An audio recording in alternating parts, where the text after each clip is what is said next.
Welcome to In Focus with Eden Lane. Later, the Denver Center Theater Company goes 1950s retro for The Taming of the Shrew. We get an inside look at this special take on the classic from the director and the designers. But we begin with a special message from Colorado's filmmakers. Colorado, a land of distinct beauty. It has always been a perfect destination for filmmakers. And it wasn't long ago when Oscar-winning films were shot here. But it's not like the old days. In fact, the current Colorado film incentives place our state 46th in the nation, ahead of just a few states that don't have incentive programs at all. But this year, things can be different. We have the opportunity to bring our film community to life. For the first time, we have a solid and sizable incentive plan that will jumpstart the films made in Colorado. We intend to double our incentives from 10 to 20%. Georgia did that exact thing in 2008. And they took their film-related dollars from $229 million all the way up to $2.9 billion. This isn't just about filmmakers. Hair salons, talent agencies, printers, dry cleaners, builders. It definitely impacts restaurants and many local businesses. This year, we have a unique opportunity. This incentive is a leap forward. So let's show our support. Let's show our support! On February 8th. On February 8th. As professionals, as filmmakers. And many local businesses. We stand together. Let's stand together. We'll stand together on the steps of the Capitol. For incentives that will radically improve our industry. To get more information about this special event, I sat down with the director of the Office of Film, Television, and Media, Donald Zuckerman. Thank you for making time for our first meeting today when you have such a busy week leading up to such an important event for your office. I really appreciate it. Well, thanks for coming here, Eden. I know that you haven't been in this position not even a whole year yet. So briefly tell us, how did you come to Colorado as our new Office of Film, Television, and Media Director? Well, I was offered the job by Governor Hickenlooper at the end of April last year, and I arrived May 15th in Colorado, started work May 16th, and I've known the governor for quite a while. Personally and professionally? Yes, I knew the governor. I first met the governor before he was mayor, and he was an extra in a movie called The Man from Elysian Fields. Because you were a movie producer, you were involved in film before you came to That's this right. position. I produced that movie with Andy Garcia and another fellow, my partner at the time. So just a few credits under your belt before you got here. So the benefit of that is that you really understand what the filmmakers and television producers and other media professionals are up against when they're working here in Colorado. Yes, and what we're really trying to do is we're trying to attract independent film here, not big studio pictures, and the financing models are important. There was a time where Colorado was, as we see in the film that the filmmakers themselves made, there was a time when big budget films were made here and lots of television was made here. Tell me, why is it important to attract independent filmmaking to Colorado? Well, first of all, there's a couple reasons. One is that big studio pictures bring a lot of people with them. They don't employ nearly as many locals. They, for instance, if Spielberg is making a movie and Janusz Kaminski is going to shoot it, Janusz is going to bring his team with him. An independent film might bring the director of photography, but then the director of photography will hire a local crew to shoot the picture. And even if it's a small picture, that could be a sizable number of local people who get to work. You know, the kind of pictures we're talking about will have a crew of 80 to 100 people. So it's a substantial number of jobs, and they're well-paying jobs, and they're very diverse jobs, and including a lot of people who work in, for instance, normally in the construction trades, people who know how to build sets, people who paint, electricians, drivers, a lot of jobs. And we have a lot of creative people here who are really underemployed in Colorado. In fact, a lot of Colorado filmmakers and television producers have to continue to work outside of the state that they love just to keep themselves employed. Yes, many do. In fact, I met with somebody who is the location manager on Boardwalk Empire and lives here in Colorado but works in New York. While we know this can have an economic impact by lots of projects keeping our professionals employed here, what are the other goals that you have in this initiative called Cinema Day? Well, you know, first of all, we'd like to get the bill passed that will incentivize people to come here. And Cinema Day is basically a rally wherein many people, diverse people who really want this to happen will show up at the Capitol and show their support to the legislators who are behind the initiative and the governor. And that's being introduced today as we speak. That's right, today. Very exciting. Tell me, what are the main bullet points of that bill so our viewers can understand, or where can they look for more information? Well, I'm sure it'll be promulgated online, but the two main initiatives are increasing our rebate from 10% to 20% and an innovative senior loan guarantee program that will actually make the state money and not cost the state money. So this is an initiative that actually pays for itself. It doesn't have an economic rider to it, or a fiscal rider? No, it needs because we have laws in the state that don't allow anybody to do anything without supporting it with cash. Mm-hmm. The legislature does need to allocate money, but as these loans are repaid, they will make the state money because the state will charge a fee for guaranteeing the loan.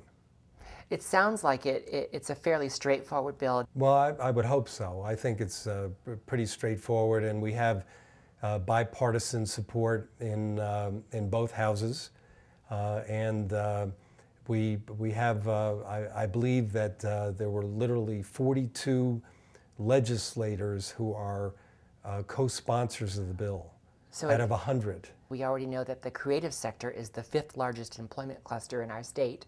So this is, it reaches out into more than just people who make films.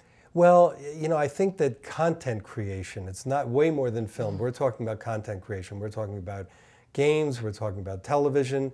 We're talking about one of America's leading industries and one of America's greatest exports is content creation. Well, I know it's an important and very busy day for you and your entire team here at your office, and I really appreciate you carving out some time for us, and I can't wait to come back and find out more about all the work that you do in this office. Thank you so much. Oh, well, thank you, Eden. Thanks so much for coming here. To find out more about Cinema Day, visit coloradofilm.org. Now we go to the Denver Center Theater Company to learn about their 1950s take on the Taming of the Shrew. I begin with the director and artistic director of the company, Kent Thompson. Well, thank you for letting us sneak into your rehearsal today as you prepare for Taming of the Shrew at the Denver Center Theater Company. You bet. We've had such fun in rehearsal, so it's great to bring you in and let you see a glimpse of the almost finished set. Well, that's the part where we can see that you're really approaching this not only with great whimsy, as it should be, yes, but with a new approach that I haven't seen before. Tell me how you landed on this take. Well, you know, I think the big problem for Taming of the Shrew for modern audiences is probably Kate's speech at the end, where she seemingly submits, says she loves a Petruchio, and it is a early Shakespeare play, so it's something, it came before, like Midsummer Night's Dream. It's clearly based on Italian commedia, or we would call it today situation comedy on TV. So it's got all these kind of colorful characters.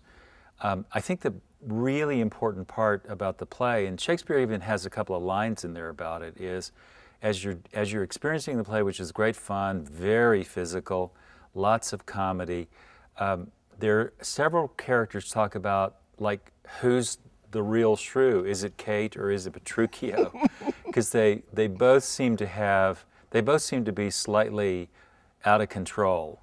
And I thought about the 1950s in the U.S. because men and women have very traditional roles as wives and husbands. You know, wives were supposed to be housewives, and that's about it, and men could be whatever they wanted to be. Women had just come back from a taste of having more than just being housewives at that period. But suddenly there was kind of a reversal that wouldn't last very long, because then the 60s would roll around. Mm-hmm. And so you need to set up a world where everybody knows exactly how a woman should act, and then have somebody who doesn't act that way, who's much stronger, much more extrovert, and everybody knows how a man should act of this class.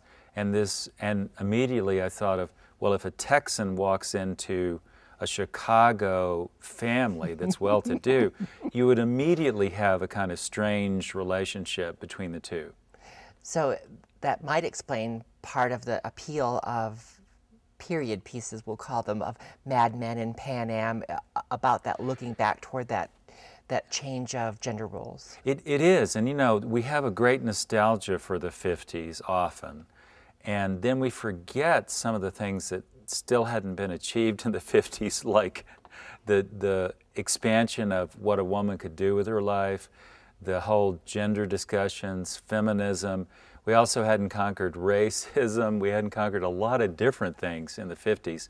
So for all that nostalgia, there were several problems there. And I think, you know, the real aim for me in doing Taming of the Shrew is for the audience to have incredible fun. But at the end of the play, I believe the one of the three couples we see married at the end, the one couple that has a chance is Kate and Petruchio. Why do you say that? Well, I think they fought their way to an understanding, which isn't always the best thing to do. And I think, you know, if you look at the other two couples, Lucentio and Kate's youngest sister, Bianca, who seems to be like the perfect daddy's girl, they've known each other like 7 days or something. They've known each other very little time. And you get some glimmers in the last scene that she may have more control over her husband than he's anticipated. And then you have the widow, and Hortensio marries a wealthy widow. And she's, you know, a little more advanced in years than he is, and you get the sense that he wants the money, she wants the pretty boy. So I think you begin to see that Kate and Petruchio, by the end, they've figured out a way to live together and actually love each other. We see all three of those kinds of relationships played out in the tabloids in this current day. We do. We still do. We still see so many people that have different expectations from each other, and that society expects them to act a certain way, but they don't. That's not who they are. That's not their personality. We still have it with, you know, we still talk about it like with women CEOs. They're too rough, or they're too, you know, et cetera, et cetera, et cetera. Even exhibiting the same behaviors and strategies that their male counterparts. Exactly, but they're given a much harder time for it. Mm-hmm. Now, I know we're going to get to meet your designers, and we know that your approach to tackling these scripts is always rewarding and has lots of whimsy that we don't always get to see in standard productions. But the style of this is going to be so important to the evening. Tell me how you landed on the style choices and how you chose these designers. Well, I chose David Barber, who's done dozens of Shakespeare plays all over the country. He did Richard III for us here because he knows the play really well, and he's willing to go a bunch of different directions with it. But he's also a great person to set up the world of the play, and then you're off and running, and that's what he's done here, you know. And then we kind of work through the process, like the road signs or the billboards that you see in the play. They're all kind of 50s, you know, graphic drawing and that kind of stuff. But they all those magazine ads. They're magazine ads, but they all use Shakespearean names, which is, again, in the play, what we wanted to do with the map of the United States is, because it's an early play of Shakespeare, and he talks about location names way too much. You know, I'm from here, I'm from there, we're going here. And what we decided to do is try to identify the best choices for each of those Italian names. So we're not changing the script. You won't hear Denver and New York. You'll hear Florence and Pisa and Padua and Tripoli and Venice. But they'll be, you'll see on the map where we've located them. So Padua, which is Kate's home, is Chicago. you know, Petruchio, who comes from, where does he come from? I have to look. He comes from Verona, and that's Texas, somewhere in Texas. And then, you know, Venice is Las Vegas, and Pisa and Florence are New York, and New York City and New Jersey. So we've had a lot of fun with that, and I think the audience will have a lot of fun because not only will they have an idea of the kind of journey they're making, but the kind of place it is that they're going or they're from. Well, I can't wait to meet your designers, and I can't wait to see opening night of this production. It's a play that I happen to love. I think lots of people do. They do. But seeing your take, and especially in this style, is going to be very exciting. Thanks for making time for me today. Thank you. Next, I meet with the designers of this unique take on the Taming of the Shrew. Costume designer Susan Branch Towne and set designer David M. Barber. Well, I know that we're still in the midst of your work being brought to life on the Denver Center Theater Company, and I really appreciate you stepping away to talk to us about your creative work for their production of The Taming of the Shrew. So since you've both been here before, how did this particular project come to you? I think, you know, I've been here a couple of times before and had a really good time, and I think that, you know, the relationship has been good with the Denver Center, and I think I hope, I assume, they've also liked having me here. And so this season they talked to me about a couple of different projects, and this was my favorite of the ones that they offered to me. So, and it's my first time to work with Kent. Even though I've been here a couple of times before, there was another potential opportunity to work with him last season, and then the schedules, et cetera, didn't work out, and so I jumped on this one because I was anxious to get to do one with him. So. And because you've been here before, was it the same? They just offered you a few that see what you were interested in? Actually, it was this or nothing, but that was fine because I was very, very happy to get the call, and I have worked with Kent before in 4 of the 5 shows that I've done for the Denver Center before Kent was the director. So I'm always, you know, thrilled to hear from him again, and I've worked with probably 2/3 of the cast, I guess, before. Half to 2/3, and you know, very excited to get back and do it. And this is my 5th time to design Taming of the Shrew, but it's always different every time. And so I was anxious to hear Kent's approach and get to work on this unique production. That was one of the things that sparked our interest. Is while, you know, like many people, we love the Taming of the Shrew. It's a staple. It's a favorite. I love this sense of retro art direction of the show, and Kent and I discussed the idea that it's so popular right now, looking back toward this period maybe a little later with Mad Men and Pan Am, and the opera here just did Trouble in Tahiti by Bernstein as a 1950s sitcom look, and instead of having the trio off stage, they had them all on stage doing the commercials. So it seems to be ripe for this look back. But what's different about your look back, both as the costume designer and the set designer? Well, I think that one of the great things about doing Taming the Shrew in the 50s, particularly, is that Taming the Shrew, of course, originally was written in the Renaissance and is often produced looking Italian Renaissance, which has a very colorful sort of aesthetic to it, that Commedia dell'arte, which is a very, you know, broad, colorful approach to design, and that's something that that is very in tandem with the look of the 50s. That particularly if you think of 50s Technicolor movies, and of course TV was still in black and white at the time. But if you think about, you know, the movies from the time and the ads from the time, which David is using similar items like that in the set, that it really did have a great tie-in between those two, you know, strangely between the, you know, 15th century, which would be when you'd more often produce the show, and the mid-20th century.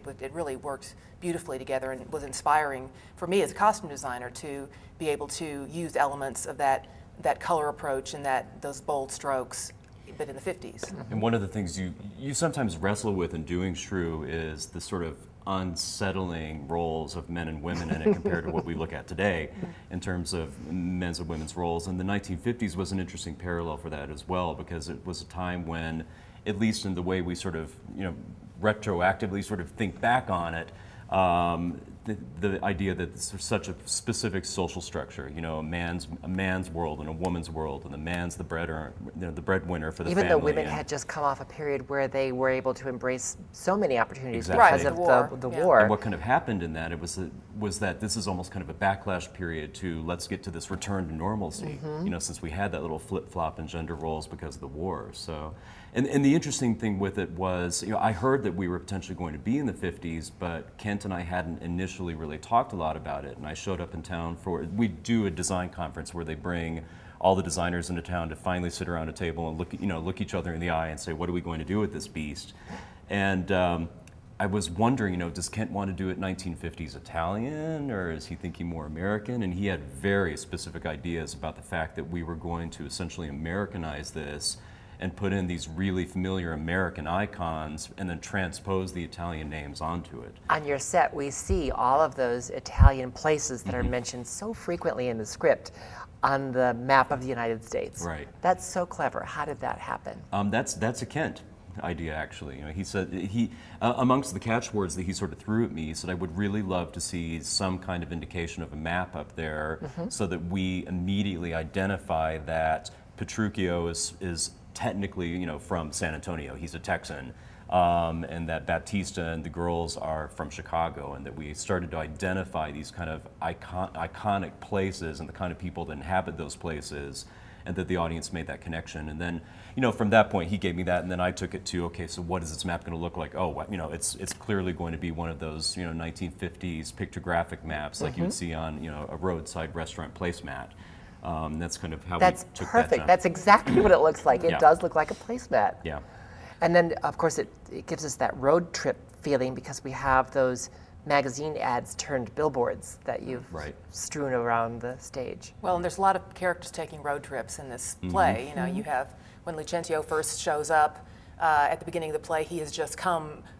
You know, he is new to town and has just completed his studies and is wanting to start life over. And Petruchio also shows up, having his father just passed away, and he's, you know, wanting to seek his fortune.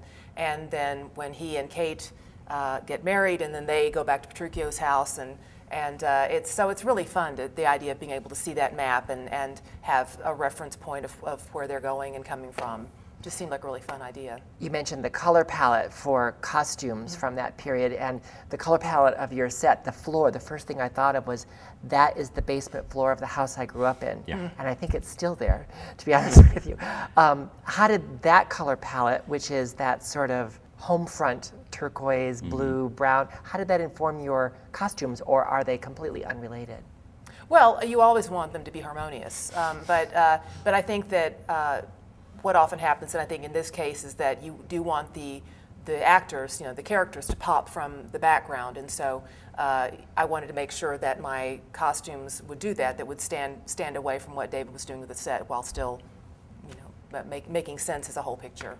So what was the most challenging part? Dressing the men in that style and keeping those sort of flamboyant characters in mind, or the women? Really, I wouldn't say anything was really difficult, honestly. I mean, I just had a great time with all of it. It was especially fun that, as David was saying, Kent really wanted to throw in some specific icons from the period and from America, and that there's an Elvis image, there's you know, the cowboy image, and there's just it's great to have that whole toolbox to pull from, and it was great fun to do all the research and I mean, even in the case, you know, like for example, from the Elvis, one of the things I did early on was, when we knew we wanted to use that, send Kent, well, here's this iconic look or that iconic look or that iconic look, and which one do you want to use for this? And it was great fun to do all the research and to try to make it all work together. But you know, of course, the women clothes from the time are so much fun because they really do celebrate the women's figures. But the men too. You know, there's a character, Tranio, who begins the show as a servant, and then he is given the opportunity to pretend to be his own master. And our idea was that he really, you know, has rather flamboyant taste and and given the opportunity, you know, given the credit card, basically, every time he comes back, he's made a new purchase. So he starts coming back with new things. And it was fun to have a character like that who, in a time where men's clothing was a little more conservative generally, to have a character who has some really bold taste, you know, and that to play with that and build on it. You got that humor in the costumes, and in your set design, there's lots of little hidden pieces of humor in your set. Tell us about that. I'm a big fan of throwing in. I've done quite a bit of Shakespeare at this point, and it's like when you get into a situation where there's kind of an anachronistic setting like this, it's like I often love kind of throwing in visual jokes, and particular jokes for people who are more in the know. And so it's the kind of thing that not necessarily every single person walking in is going to immediately latch on to, but every billboard we've incorporated names from other Shakespearean plays, other pieces in the canon. So hopefully it's just as someone sitting there in pre-show, they'll latch on to the fact that there's a Portia up there and a Dromio and some of these other names that they recognize. And very cleverly integrated into fictional products. Mm-hmm. Well, I really appreciate you stepping away. I know you're still not done. You're still putting the finishing touches. Props and set dressing and all that stuff is still in the works. But I always love seeing the Denver Center Theater Company do their Shakespeare productions, but I'm so much more excited this time because of the kinds of artistic license that you guys are taking. Thanks so much for bringing it to us and telling us about it. Great. Thanks. We're looking forward to it. Yeah, absolutely. Don't miss the Denver Center Theater Company's production of The Taming of the Shrew. Visit denvercenter.org for more information. That's all for this edition. Remember to join us on Facebook and Twitter. With all that Colorado has to offer, we're here to help you keep it in focus. Thanks for watching. Good night.